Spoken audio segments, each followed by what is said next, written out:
The chandelier light danced off the sapphire velvet gown I wore as I stepped into the opulent ballroom of the Halston Towers Hotel, the venue for Pinnacle Innovation's annual Pinnacle Excellence Awards. My clutch, a sleek silver piece I'd chosen for its understated elegance, concealed a USB drive loaded with the evidence that would unravel my husband Daniel Carver's meticulously constructed life. After 17 years of marriage, I'd learned to anticipate his every move, his charming smiles, his calculated gestures, but tonight, I was the one with the upper hand. Across the room, Daniel stood at the center of a cluster of admirers, his arm resting casually around the waist of his executive assistant, Lauren Pierce. His laughter, rich and rehearsed, faltered the moment his eyes locked onto mine. His arm dropped like a guillotine, and I saw the flicker of panic beneath his polished facade. "Mrs. Carver." The security guard at the entrance blinked, caught off guard as he scanned his tablet. "We weren't expecting you tonight." I offered a serene smile, smoothing the fabric of my gown. I wouldn't miss Daniel's big night. Supporting my husband is what I do best, isn't it? My voice carried a lilt of irony only I could hear. The guard nodded, flustered, and waved me through. I checked my watch, 8:45 p.m. In exactly 35 minutes, Daniel would ascend the stage to accept the Executive of the Year award, Pinnacle Innovation's highest honor, and deliver the keynote address he'd spent weeks perfecting. What he didn't know was that I'd replaced his speech that afternoon with a presentation of my own design, irrefutable proof of his 7-year affair with Lauren and the financial schemes he'd buried beneath layers of corporate success. As he hurried toward me, his strides sharp with urgency, I stood my ground, the picture of composure. "Lydia," he hissed, his voice low enough to avoid drawing attention from the mingling executives nearby. "What the hell are you doing here?" I tilted my head, meeting his gaze with unwavering calm. "Celebrating your triumph, darling. Isn't that what a loyal wife does?" His jaw tightened, the charm he wielded so effortlessly slipping away to reveal the cold calculation beneath. "This isn't the time or place. We're in the middle of divorce proceedings." I finished for him, my tone light but edged with steel. "Yes, I received your generous settlement offer last week. Funny how it omitted the beachfront condo in Santa Monica. And the $500,000 you've siphoned from our joint accounts." His eyes widened, a flash of fear breaking through his composure before he masked it with indignation. "You need to leave. Now." I smiled, the expression cool and deliberate. "Oh, I'll leave right after your keynote. I wouldn't dream of missing it." Before he could respond, the MC's voice boomed through the ballroom. "Ladies and gentlemen, please take your seats. Dinner will be served shortly, followed by tonight's awards ceremony." Daniel shot me a final warning glare before turning on his heel, striding back to the head table where Lauren waited, her expression a mix of curiosity and unease. I made my way to a seat near the back, arranged at the last minute after I'd RSVP'd using the invitation that had arrived at our home months earlier, back when Daniel still thought he controlled the narrative of our unraveling marriage. 10 weeks earlier I'd been a different woman. As Lydia Carver, wife of Pinnacle Innovation's chief operating officer, I'd spent 17 years crafting a life around Daniel's ascent. I traded my career as a data security analyst for the role of the perfect corporate spouse, hosting galas, managing our sprawling estate in Brentwood, and smoothing the social waters for his relentless ambition. I'd believed in us, in the partnership we'd built, even as my own dreams faded into the background. That illusion shattered on a stormy Thursday in February. I'd been reorganizing Daniel's home office, a task he'd always praised as my gift for order, when his laptop pinged with an incoming email. Normally I wouldn't have looked. 17 years of trust had conditioned me to respect his privacy. But the preview line caught my eye. Santa Monica closing final details. We weren't buying property in Santa Monica. My hands trembled as I clicked the email open. It was from a real estate agent named Tara Hensley, congratulating Daniel and Lauren on their new beachfront condo. Attached were financial documents showing a $250,000 down payment, drawn from an investment account I'd assumed was still earmarked for our retirement. Daniel had explained the withdrawal 6 months earlier as a short-term liquidity move for a Pinnacle acquisition. A lie, I realized as the first crack formed in the foundation of my reality. I should have stopped there, confronted him with the email alone. But something instinct, desperation, or the ghost of my old analytical self pushed me to dig deeper. Within an hour, I'd uncovered a cascade of betrayals that left me breathless. Photos of Daniel and Lauren on weekend business trips to Napa and Aspen, stored in a cloud folder labeled Project Archive. A secondary email account with thousands of messages, some tender, some explicit, stretching back 7 years. Financial statements revealing transfers to unfamiliar accounts, hundreds of thousands diverted over time. And then, buried in a file named Exit Strategy, the most devastating find, draft divorce papers already prepared, granting him control of 80% of our assets, alongside a memo outlining how to minimize Lydia's settlement by leveraging his corporate influence. I was still sitting there, surrounded by printed evidence, when Daniel walked in home early for once, a rarity that now felt suspicious. "Lydia." His voice echoed through the house, casual at first, then sharpening as he reached the office doorway. He froze, taking in the scene. His wife, tear-streaked but eerily still, papers strewn across the desk like a crime scene. "You weren't supposed to see that," he said finally, his tone flat, as if I'd stumbled across a minor inconvenience. "Which part?" I replied, my voice steady despite the storm inside me. "The affair? The condo? Or the plan to leave me with nothing after 17 years? He straightened, adjusting the cuff of his tailored shirt, a nervous habit I'd once found endearing. "Let's not be dramatic, Lydia. Lauren and I, it's been going on for a while. The marriage hasn't worked for years, you must have felt it too. As for the finances, you'll get what's fair." "Fair?" I stood, my hands clenched at my sides. "You drained our retirement for your mistress's beach house and drafted a divorce that leaves me with scraps. That's your definition of fair." He shrugged, reaching for a flash drive on his desk. "You've lived comfortably because of me. I built this life. You've been supportive, sure. But let's be real, you haven't contributed anything tangible in years. Your tech skills? They're outdated. You wouldn't survive out there now." The words hit like a physical blow, each one a calculated strike at the identity I'd surrendered for him.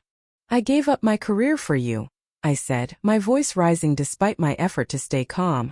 "I managed every detail of this life so you could climb the ladder at Pinnacle.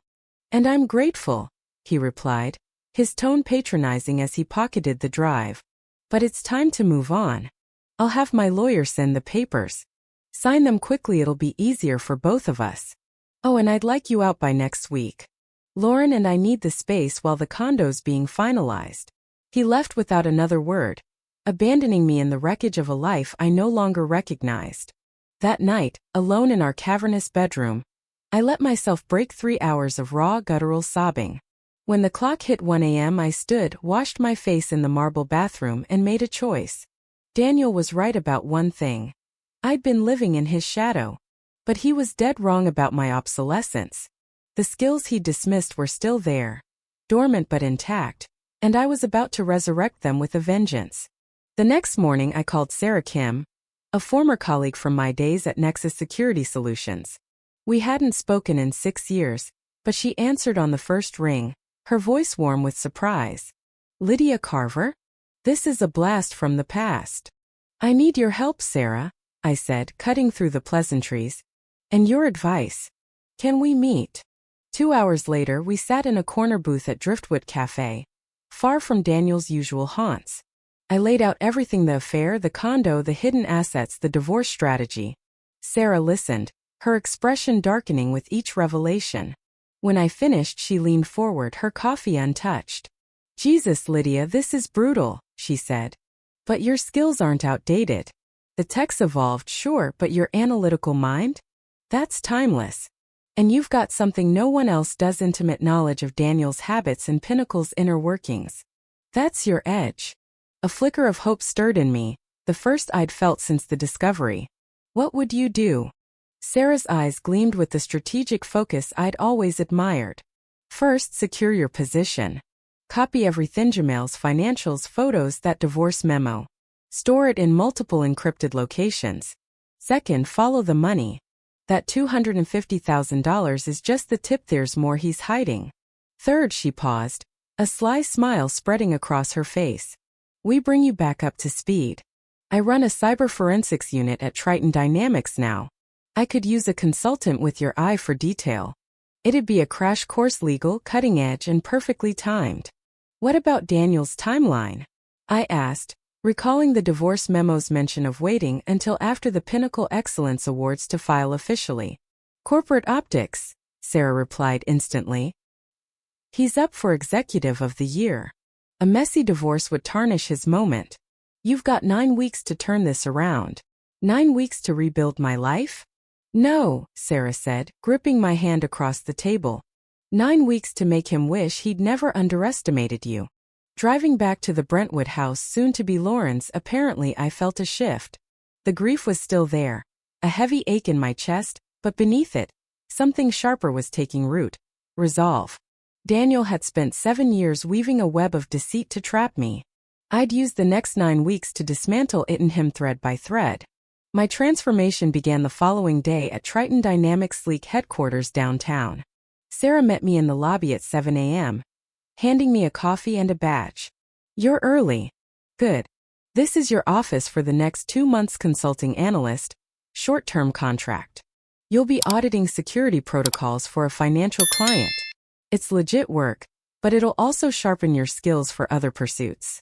The office was small but equipped with a state-of-the-art system that made my old setup at Nexus look prehistoric. I'm rusty, Sarah, I admitted, staring at the dual monitors. What if I can't keep up? She crossed her arms, her expression fierce. Daniel convinced you you're obsolete. He's wrong. The Lydia I knew could spot a data breach in her sleep. You've been running a household like a goddamn corporation. Those skills translate. Trust me. The first week was relentless. By day, I immersed myself in Triton's tools, data extraction software, encryption crackers, pattern recognition algorithms. By night, I turned those tools on Daniel's digital footprint. Cloning his laptop was child's play. 17 years of marriage had given me his passwords, and his predictable habit of reusing his college basketball number 23 unlocked the rest. I extracted everything. Emails, files, photos, financial records. The affair was a sideshow compared to what I found next. The $250,000 for the condo was just the beginning.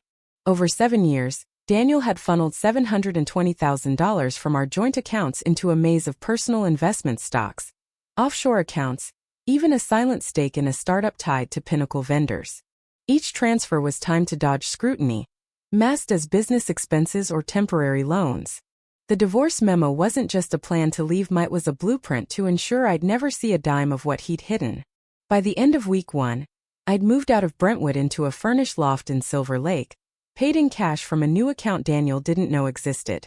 I'd opened credit lines in my maiden name Lydia Grayson and worked 100 hours between Triton's project and my investigation. Exhaustion burned through me, but it was purifying, stripping away the compliant wife I'd become and revealing the woman I'd buried. On Sunday, Sarah dropped by with sushi and a bottle of Pinot Noir. Progress report, she demanded, sprawling on my thrift store couch. I opened my laptop, revealing the financial web I'd mapped. He's been bleeding us dry for years. $720,000, all hidden. The first transfer aligns with Lauren joining Pinnacle as his assistant. Sarah whistled, scrolling through the evidence. This is financial adultery on steroids. You've got enough for a divorce lawyer to bury him. That's not enough, I said quietly. A legal fight would drag on, and he'd still walk away with his career intact. Pinnacle would protect him. Sarah studied me, her eyes narrowing. What's the play then? I hesitated, then opened another folder data I'd stumbled across while tracing Daniel's transactions. Pinnacle's got secrets too. I found payments to offshore accounts that don't match their public financials, millions, tied to marketing contracts Daniel oversees. Her expression turned serious. That's corporate fraud territory, Lydia. Dangerous ground. I know, I said. But if I can connect Daniel to it, he doesn't just lose money, he loses everything. Sarah set her wine down. You'd need access to Pinnacle's systems to prove it. That's beyond what I can offer without crossing legal lines. I'm not asking you to, I replied. But if Triton were contracted for a security audit at Pinnacle, and I were on the team. She shook her head. The conflict of interest would tank us if you disclosed your connection to Daniel. Which is why I wouldn't, I said. I'm Lydia Grayson now, not Carver. A consultant with a spotless record. Sarah stared at me, weighing ethics against loyalty. Finally, she sighed. I'd need to clear it with my boss, Ethan. But if Pinnacle requested an audit, and we were stretched thin enough to need an extra hand, it could work. 3 weeks later it did. Pinnacle commissioned Triton to audit their financial systems ahead of regulatory reviews, a routine precaution that landed me a temporary badge as L. Grayson Security Specialist. 420 business days. I'd have limited but legitimate access to Pinnacle's network. Daniel thought I was in San Diego with my brother, nursing my wounds. Instead, I was inside his fortress picking apart his empire.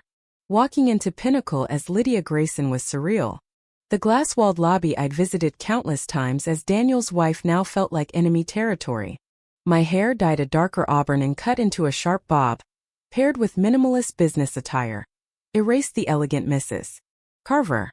The guard barely glanced at my badge, issuing me a pass with board efficiency. Sarah introduced me to the Triton team. Marcus, a grizzled network expert, and Priya, a financial systems prodigy barely out of grad school. L. Grayson's handling forensic analysis, Sarah said, her tone neutral. Pinnacle's liaisons Greg Patel from IT, Marisol Vega from compliance, and Tim Chun from finance nodded warily, their expressions those of people who saw audits as necessary evils. The first week I played my role flawlessly, mapping Pinnacle's systems while gathering scraps of Daniel's digital trail. On day 6, opportunity struck. The executive team wants their secure file system audited, Greg announced. Some sensitive docs leaked to mid-level staff last quarter. They're paranoid ahead of the awards. I can take it, I volunteered, keeping my voice steady. File security's my wheelhouse. Greg nodded. You'll coordinate with Lauren Pierce. She handles executive docs. My pulse spiked, but I betrayed nothing. Lauren, Daniel's lover and my unwitting key to his downfall. The risk of her recognizing me was real, but so was the reward. She won't know you're you, Sarah whispered later, catching me in the hall. But if she does. She won't, I cut in. She's met me 4 times, always as Daniel's arm candy. She barely looked at me then. She won't now. At 10:30 a.m., I stepped onto the executive floor, a space I knew from company dinners and charity events. Now I moved with purpose, badge clipped to my blazer. Lauren met me at reception, her sleek blonde hair and designer suit exuding confidence. Up close, I saw the sharpness in her Aisa predator, not a pawn. L. Grayson. She extended a hand, her grip firm. Thanks for squeezing us in. Mr. Carver's obsessed with security right now. Happy to help, I replied, lowering my voice slightly. Executive data's critical. She led me to a conference room, logging into a terminal. This mirrors the executive file system. We had a breach last month, board docs got out early. Daniel's freaking out with the awards coming up. I'll need a few hours to analyze it, I said. Who do I report to? Me, she said, handing me her card. I manage all info flow to Mr. Carver.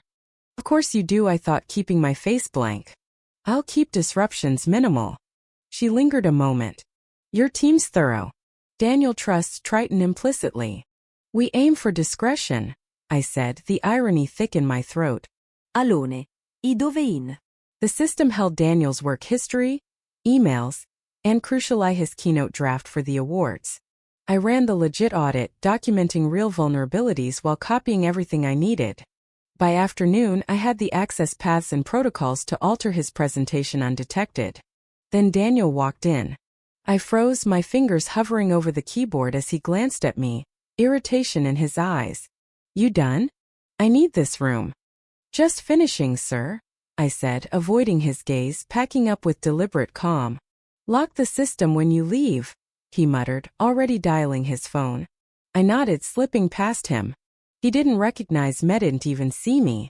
The man who'd shared my life for 17 years looked through me like I was furniture. It was the final confirmation I needed. His arrogance would be his ruin. Over the next 10 days I built my case. Late nights in the Silver Lake loft revealed a $4.1 million scheme, kickbacks from Pinnacle vendors, funneled through shell companies, all authorized by Daniel. It wasn't just personal betrayal. It was corporate fraud that could tank Pinnacle's stock and land him in prison. I designed a presentation clean, factual, devastating, mirroring Pinnacle's branding but exposing every transaction, every lie. 5 days before the gala, I accessed the AV control room under the guise of testing security. The technician showed me the setup: 3 giant screens, table monitors, backups, and left me alone. I embedded my file, set a trigger to swap it during Daniel's keynote, and tweaked the backups to delay any override. It was seamless, legal enough to dodge scrutiny, and timed to perfection. The day before, Daniel texted, "Sign the papers. Courier's coming tomorrow. Need this done before the awards." I ignored him, picturing his shock when the stage became his undoing. Gala night arrived. I slipped into the sapphire gown, pinned my grandmother's pearl brooch to my chest, and drove to Halston Towers. At 8:45 p.m., I entered the ballroom, the USB drive a silent promise in my clutch. Daniel's reaction shock, then fury only fueled my calm. Dinner passed in a blur of small talk and stolen glances. At 10:10 p.m., the CEO Victor Hale took the stage. Tonight's Pinnacle honor goes to Daniel Carver, our COO, for unmatched leadership and vision. Daniel rose, all charm and humility, accepting the trophy. "Thank you, Victor and the Pinnacle family. Now let's look to the future." The screen flickered. His title slide vanished, replaced by "Financial Fraud: The Daniel Carver Legacy." The room stilled as slide after slide unveiled his crimes: $4.1 million in kickbacks, forged approvals, hidden assets. Daniel stammered, lunging for the mic, but the system marched on. The final slide juxtaposed his ethics pledge with the divorce papers he'd drafted to cheat me. 5 minutes. That's all it took to shatter his world. As security closed in, I met his gaze one last time. His realization of my power, the sweetest victory. I walked out into the night, free at last. The aftermath unfolded swiftly. By morning, Pinnacle suspended Daniel. News broke of an investigation. Victor emailed requesting a meeting. Sarah distanced Triton but offered support. Lauren texted in panic. "You've destroyed him. What did you do?" I hired Rachel Ortiz, a divorce lawyer with a shark's reputation, and faced Pinnacle's board with her at my side. They verified my evidence, fired Daniel, and launched a federal probe. He emailed begging for a truce. "You've won. Let's settle." I did full asset disclosure, half of everything, no gag order. A year later, I run Grayson Forensics, helping others uncover financial lies. Daniel's out of prison, a shadow of himself. Lauren's gone silent. My book's due out soon, and Michael's steady, honest. Michael might propose tonight. But my worth? That's mine, forged in 5 minutes of truth that rewrote my story. If you were the one in this story, how would you react? Would you stand up and fight back, or accept the unreasonable pressure and control from the HOA? Share your thoughts in the comments below. And don't forget to subscribe, like, and share this video with more people. Your small action gives us the motivation to keep bringing you more intense and engaging stories. Thanks for watching, and we'll see you in the next video.